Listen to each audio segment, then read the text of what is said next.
Welcome to Kenton Teaches. Enjoy the video. In this video, I will explain how to make homemade soap. First, prioritize safety by wearing gloves and eye protection. Always work in a well-ventilated area. Carefully measure your ingredients, especially the lye, as precision is key for a balanced recipe. Understanding saponification, the chemical reaction that turns oils and lye into soap, is fundamental for a successful batch. Let's get started. Now, let's talk about what you'll need.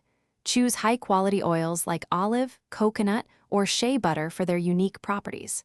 Food-grade sodium hydroxide, or lye, is crucial for the chemical reaction. You'll also need an accurate digital scale for precise measurements, an immersion blender to mix everything thoroughly, and heat-resistant containers. Having everything ready makes the process smoother.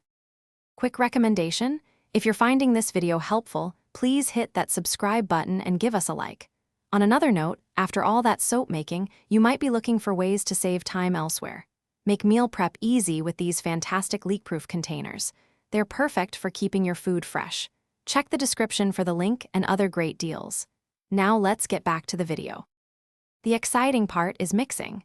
Slowly pour your cooled lye solution into the melted oils, stirring constantly. Use your immersion blender to emulsify the mixture. Continue blending until you reach trace, which looks like thin pudding. This is when the saponification process truly begins. At trace, you can add your favorite fragrances, colorants, or natural exfoliants to customize your soap. Once your soap reaches trace, pour it into your chosen molds. Insulate the molds for about 24 hours to encourage gel phase, which helps with hardness. After 1 to 2 days, unmold and cut your soap into individual bars. The final, crucial step is curing. Allow your soap to cure in a well-ventilated area for 4 to 6 weeks. This ensures a hard, long-lasting, and mild bar. Thanks for watching. Please subscribe if this video was helpful.